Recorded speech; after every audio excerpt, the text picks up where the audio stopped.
That's baseball. Sneakers and Cleats, the podcast. Welcome back to the Sneakers and Cleats podcast. It is Monday, March 3rd. This is episode 176. Don Harris, Chuck McKinnon, Matt Roy, Javier, Robert, Bob. I say Robert because in my phone you're Robert. They need to change that. It's Bob. Agreed. It's Cyber Bob. Anyway. It's just cyber in my phone. Cyber. Well, every time I change it, we have that cloud thing with all of our work phones, so it changes back to Robert. So every time I change it, gets can I messed kill up. this podcast by telling you that I dropped my phone in the toilet this morning? In the toilet? In the toilet? In the toilet. One of my favorite comedy bits of all time. Before or after? Way before. Okay. Oh, okay. I was walking in. How did you? Took it out of my pocket, And it It slipped. like jumped out of your hand. and it was like, Well, at least it was before. Did you put it in rice right away? it was like I grabbed it,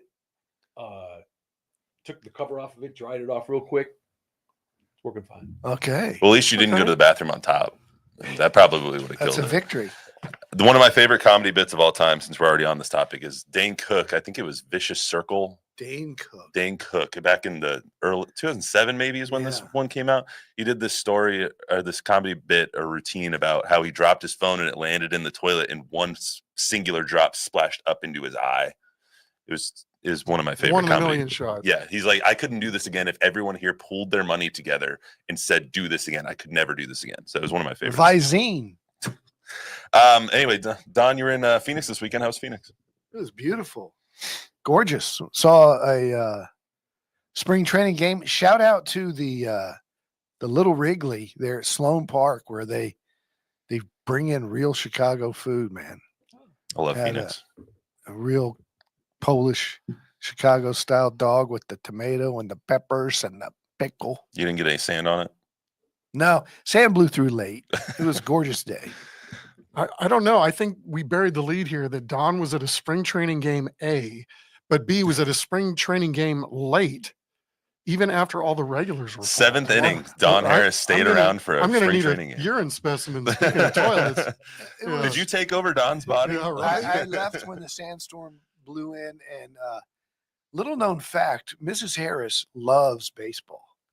And as much as our kids were basketball people, she grew up at Big Red Machine in Dayton, Ohio in the 70s with Pete Rose and Johnny Bench, and her parents took them to Reds games all the time. And she loves a hot dog and a beer and a baseball game. We enjoyed it. Yeah, nothing better than the hot dog and a beer at a baseball game. I went to a Rangers game last year, and it was $2 hot dog night, and I might have indulged in a few too many hot dogs.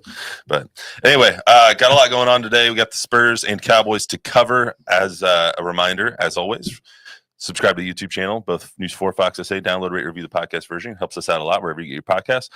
Spurs finally back at home after the long rodeo road trip in which they went 4-8 on after that last second game winner from De'Aaron Fox on Saturday led them to 4-8. And yes, I am including the Austin games in those.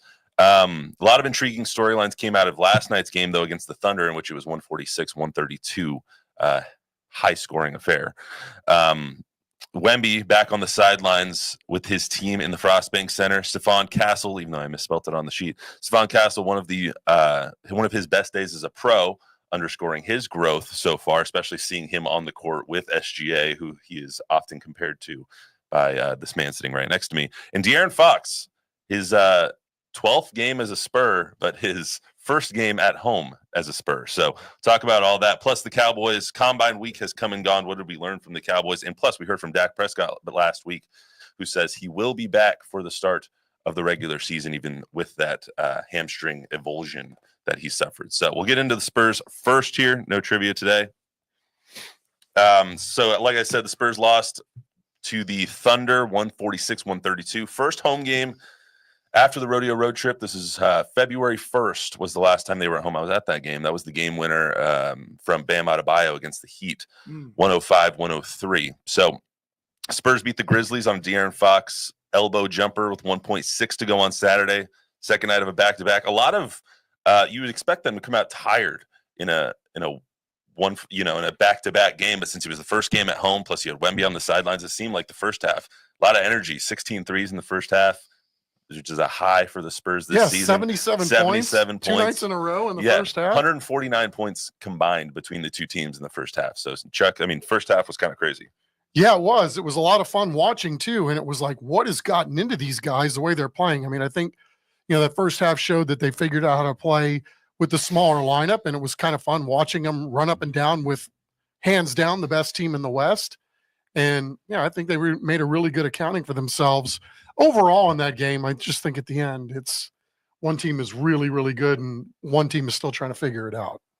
Yeah, when the ball goes in, right? That's the difference for the Spurs. They have not been a good three-point shooting team the last 5 years, and they don't have great snipers. But if you can make 16 threes in a half, well, and the difference was they only had 2 in the second half. So yeah, I mean that's going to keep you in the game. Yeah, I mean one thing I want to touch on first is before the game, Wemby walks out. They show it on the broadcast and all that stuff, and the energy inside the building completely changes when you see Victor on the sidelines. It's the first time we've really seen him, besides him being spotted at the antique store a couple days after the diagnosis with those 3 older ladies that were at the antique store, which was a funny picture. But this is the first time we've seen him on the sidelines of a game since the diagnosis, probably because they were on the road and he can't really fly right now because of the DVT and the blood thinners. But this is what the guys said after the game about Wemby being on the sidelines and the energy that kind of brought to them. I mean, if he could fly, like he would. He wants to be around. He wants to still support his teammates, obviously, doing the limited things that he's able to do. But when you have someone who's like that, and everybody call him a generational talent, and what he's really able to do on the court, but just being able to be around him and see the type of person that he is, and that he truly wants everybody around him to succeed. I mean, he's just a blessing to be around, and just a great energy to be around. Yeah, that's just the kind of person he is. I mean, he's not doing that for cameras or views or anything. That's just how he is. He was at our practice the other day, so that doesn't really surprise me. What does that say about Wemby? Can't play right now, and it's honestly I feel for him because it's the thing that he's trained for the last 16 years to be in the NBA and be the player that he has become and is becoming, and now he can't play. So, but he still wants to be around the guys. Don, what's that say about him? Well, we've known this about Wemby from day one, right? About just who he is as a human being.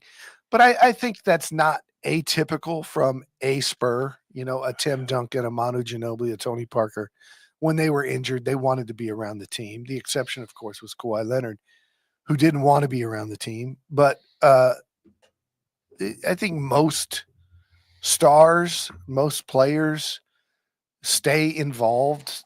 They may not travel. They may not go to every game, even home games, but they're around. They go to practices. They go to locker rooms. They're still trying to lift their teammates up, and they're still getting their treatments. So they're usually in the building. So I don't think it's an exceptional thing, but it's predictable with Wemby because he loves his team. He's a team guy first, and he knows they're building something here, and Fox is new, and Castle is coming on, and so he wants to be in that mix. Also, I mean, like Chuck, I can't imagine how difficult it is for him to be like physically okay, except for the DVT, and like your legs are fine. It's not like he broke his leg where you can't go out there and compete.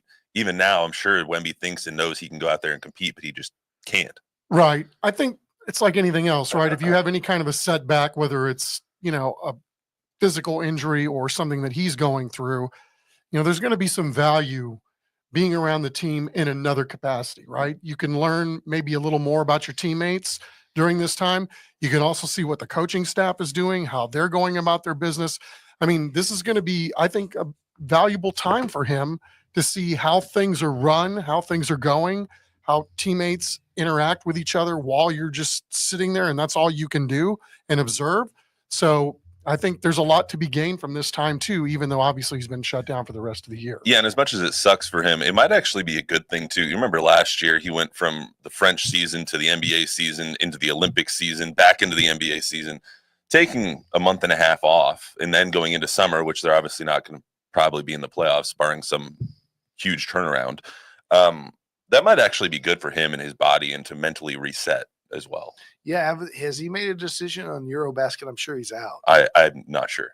I would assume. I mean, I would assume he's out. I would assume he's out with the DVT. Yeah. But if he's not going to play the rest of the regular season, Now I would assume. that thing, to clarify, that thing, you can fly soon after you start the blood thinners, and it goes away fairly quickly.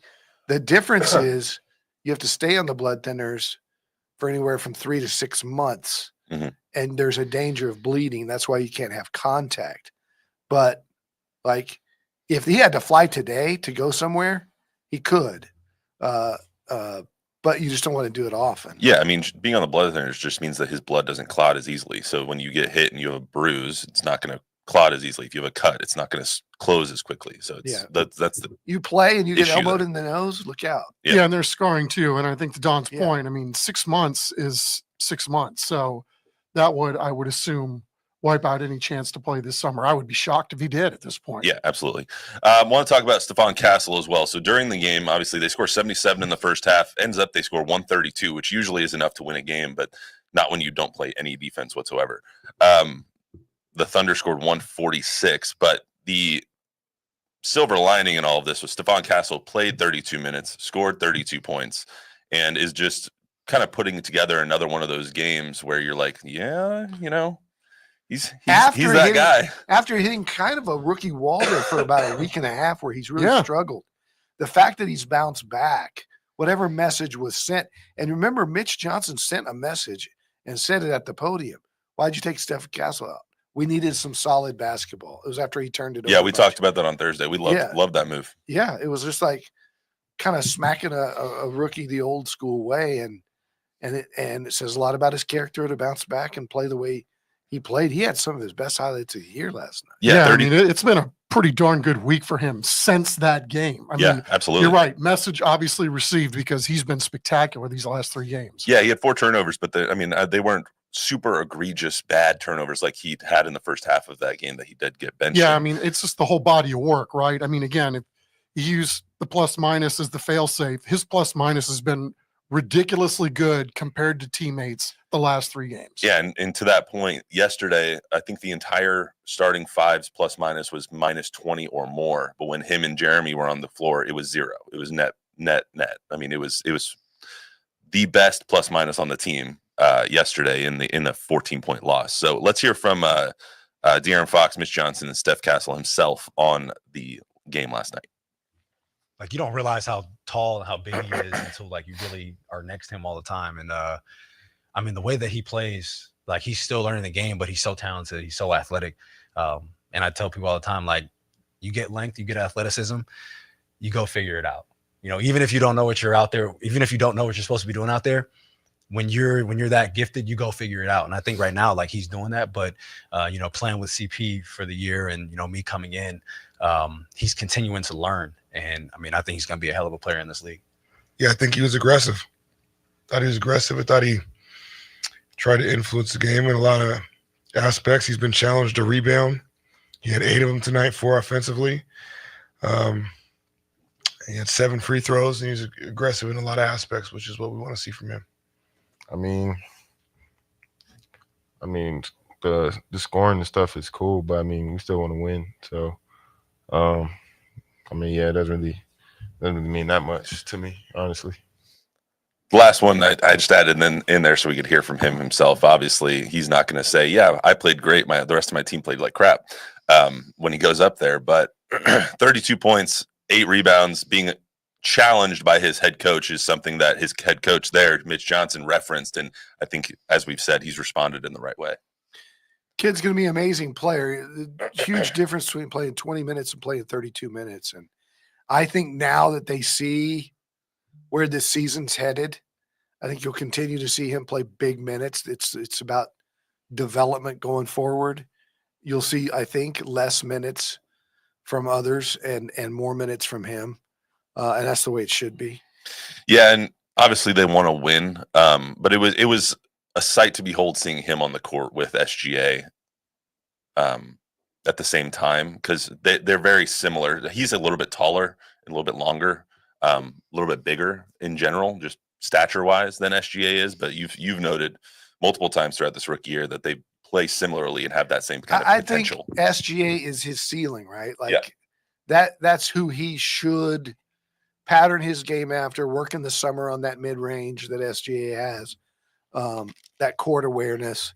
That's who he could be if he continues to improve. Which is he's going to be the MVP this year, so quite the high ceiling for Stephon Yeah, Castle. I mean, I don't know that he can be a league MVP, but he's gonna be.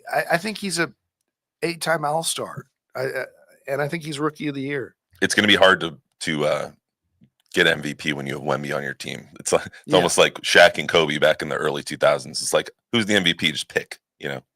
I want to get to Fox playing his first home game too. So De'Aaron Fox played his first home game in any uniform since January 22nd last night. That's a month and a half, basically, more or less, on the road for a guy who was tasked with coming in and helping this team get into a play-in tournament playoff spot. So that's obviously not going the way they want with the DVT and the pop stuff and all that. But it's just it's insane to me to think that you can get traded to a team and literally not play in front of the home fans for a month.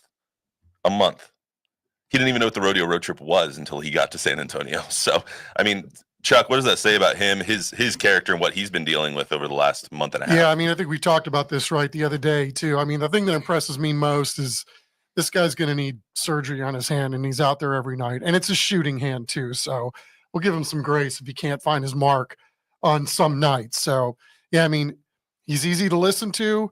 He seems like a team guy first, and I'm pretty sure Spurs fans are glad he's here. This is what De'Aaron Fox said about playing his first time in the Frostbank Center last night.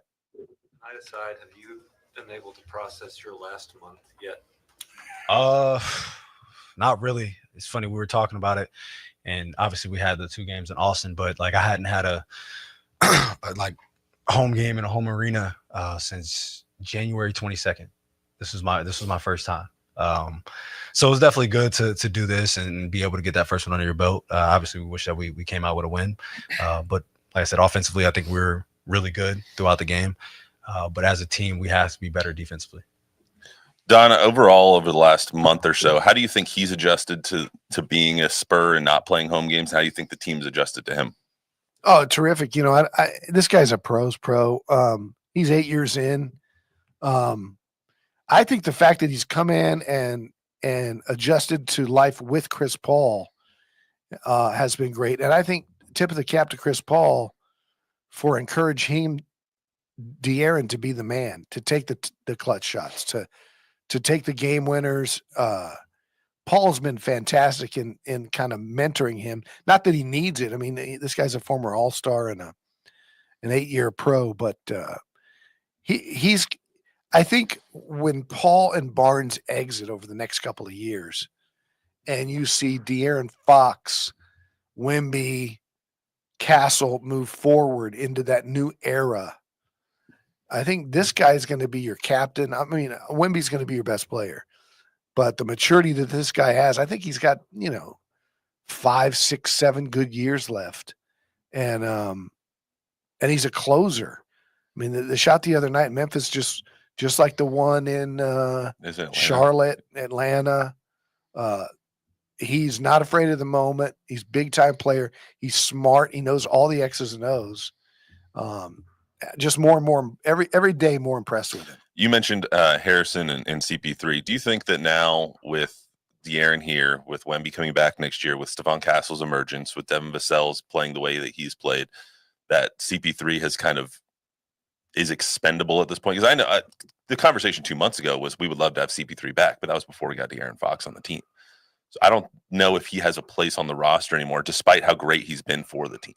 I don't know. It depends on the price tag, right? He's in his and last role, year, right? It depends on the role because he wants to hoop. That's what he said. Well, he since the wanted start. to come into this season, and he has. Yeah, he's played very well. But going forward, maybe he wants to hang on one more in a mentorship role and be the backup point guard. Who else do they have? Blake Wesley, Well, Steph, ideally.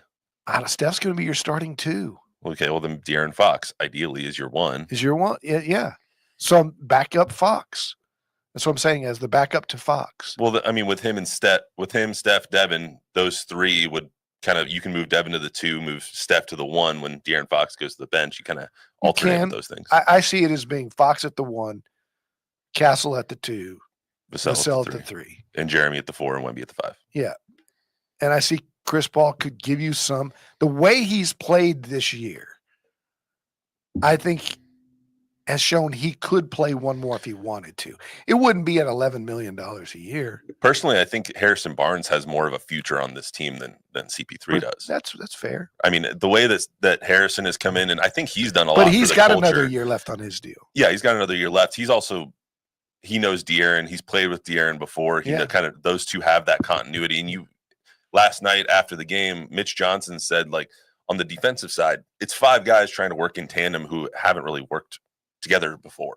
Harrison and De'Aaron have that. De'Aaron doesn't have that with anybody else on the roster right now. So when you're working defensively, it has to be so difficult knowing, like, maybe Steph and Devin know exactly where each other's going to be, but you don't know exactly where De'Aaron's going to be right then. So, I mean, when you're trying to integrate somebody new, it doesn't always explode like they wanted it to. Yeah, it's just a pleasure watching Harrison Barnes, though, go about his business, right? I mean, again, the guy just always makes the right play. He's always there when you need him, makes big shots.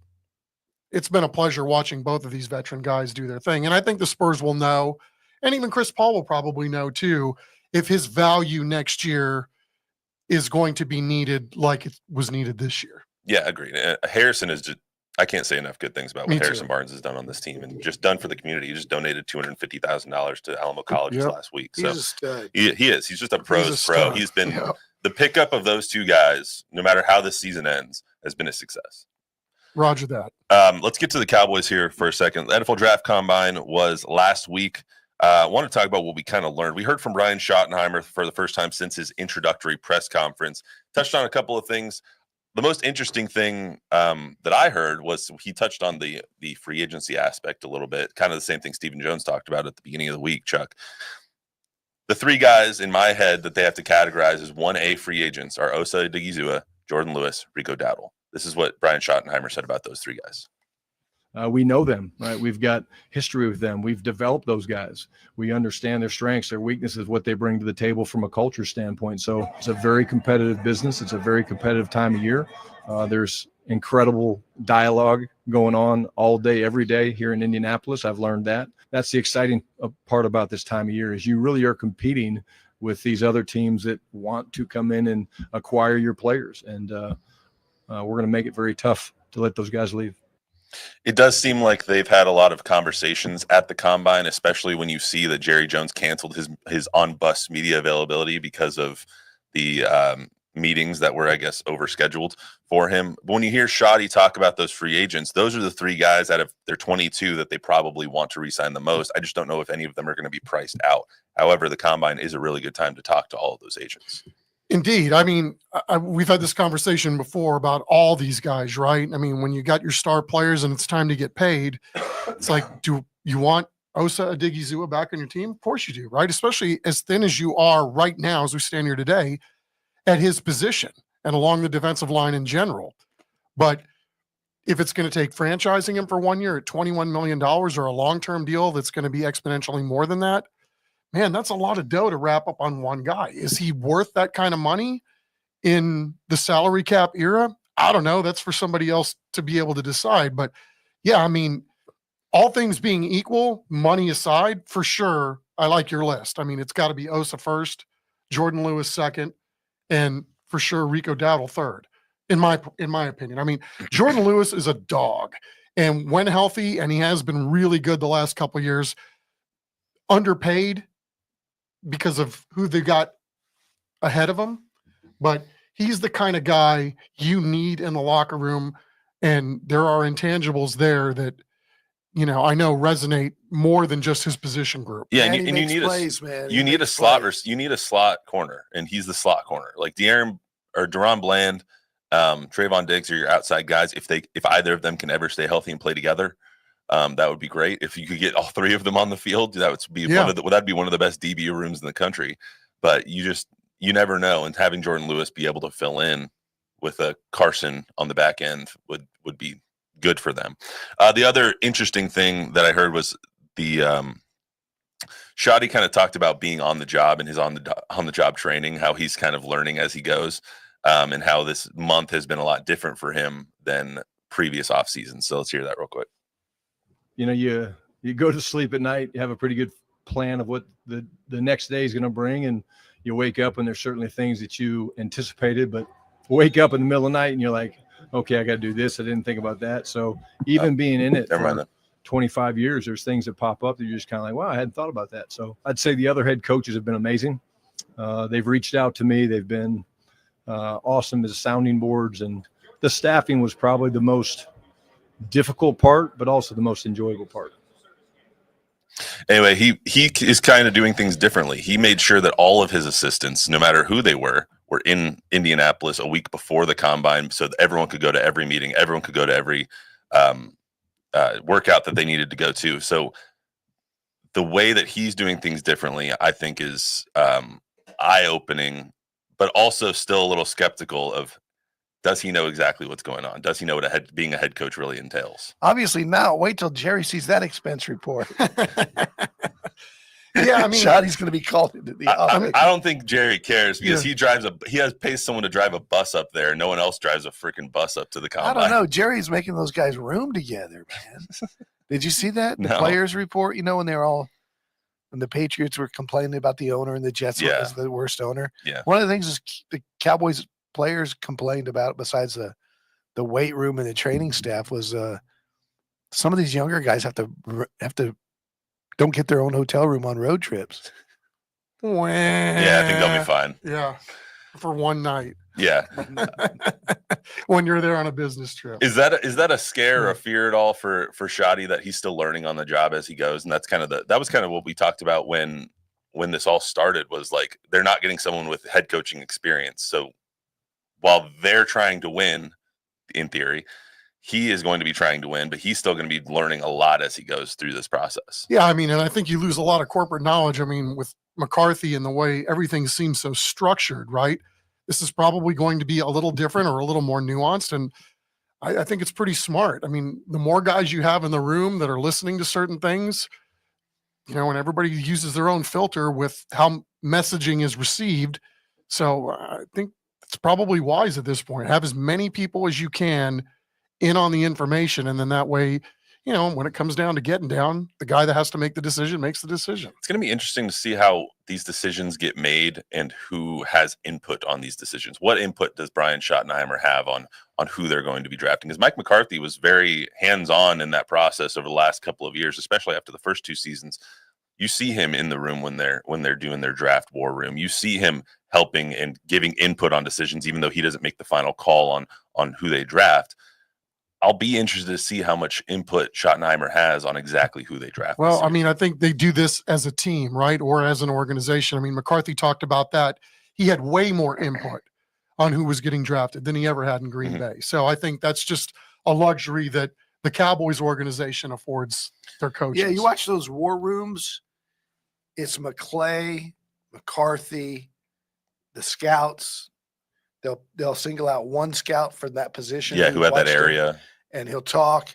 They'll say blah blah blah. Steven will weigh in, and then Jerry makes the call. But Jerry, it looks like everybody agree. You guys all think it should be this guy. Then I'm not going to overrule you, right? Except for when it got to the fight, but for Johnny Manziel or Zach Martin, and Steven won. Speaking of Zach Martin, good choice. Given his retirement speech on Wednesday, so that's a end of an era for the Cowboys. Speaking of end of an era, too, before we get out of here, tip of the cap to Jimmy Johnson. Announced his retirement from Fox Sports after 31 years with them. So, you care to share the story that you shared with us before we cracked up with the microphones? I thought it was a good one. I don't actually. No. Okay. I'll leave that one with me. You have a Jimmy Johnson I have a Jimmy Johnson story. I used to be a travel runner for Fox. Oh. So I did all of the grunt work between Chris. I was on the sidelines with Aaron Andrews and Chris Myers and all that stuff when I was in college. But I have a Jimmy Johnson story that I will not share. Was Jimmy nice to you? Jimmy was great. Okay. It was just, stuff that they did in the green room. No, he was nice. Howie was nice. I thought the Glazer was a little bit jerky, but I don't know. That might just be a short guy thing. Wow. Okay. Love you, Jay. Anyway, that's all we got for you today. Anything you want to chime in on there, Bob? Tom Guerrero is in the house. Shout out Tom Guerrero. That's all I got. That's all you got. All right. Bob's over there thinking about Myles Garrett still requesting a trade. I told him a little Myles Garrett news before we came out here. Factory of sadness. Factory of sadness. That's all we got for today on the Sneakers Cleats podcast. Remember, download, rate, reviews, subscribe, give us a 5-star rating, tell a friend, tell an enemy. We'll be back on Thursday with more. See you then.